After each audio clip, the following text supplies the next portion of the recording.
আজ আমি নিয়ে এসেছি অসাধারণ একটি রেসিপি। এটা তেঁতো হলেও গরম ভাতের সাথে গরম গরম অসাধারণ লাগে। আপনারা অনেকেই বাড়িতে পলতা পাতার বড়া বানান, আমি সেটাই বানিয়েছি, তবে একটু অন্যভাবে। আপনারা এটা করলা, উচ্ছে পাতা বা যে কোনো ধরনের তেঁতো পাতা দিয়ে বানাতে পারেন, সবেতেই এটা ভালো লাগবে। এর জন্য আমার প্রথমে দরকার একটি পেস্ট, যেটা আমি এখানে ফ্রেশ পলতা পাতা মানে পটলের পাতা, একটা কাঁচা লঙ্কা আর অল্প জল দিয়ে বানিয়ে নিয়েছি।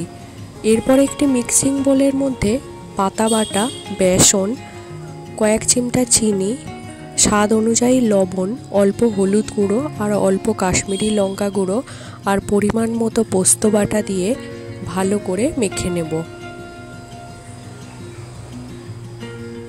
এটা আলাদা করে আর জল দিতে হবে না, যেহেতু এটা পেস্ট দিয়ে মেখেছি।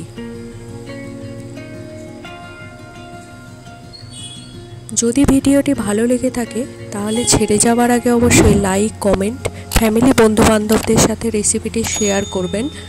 আর যদি এখনও পর্যন্ত সাবস্ক্রাইব না করে থাকেন, প্লিজ সাবস্ক্রাইব করে পাশে থাকবেন আর বেল আইকনটি প্রেস করে অল সিলেক্ট করলে আমার সমস্ত ভিডিও নোটিফিকেশান আপনাদের কাছে পৌঁছে যাবে।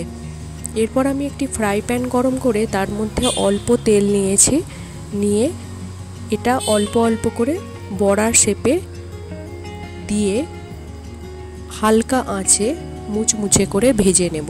তাহলেই রেডি হয়ে যাবে পলতা পাতা পোস্তর বড়া। অবশ্যই আপনারা এটা গরম গরম সার্ভ করবেন। কী কী জিনিসপত্র এর মধ্যে ব্যবহার করা হয়েছে সেটা আমি লিস্ট বানিয়ে ডেসক্রিপশন বক্সে দিয়ে দিয়েছি, আপনারা চেক করে নেবেন। ধন্যবাদ।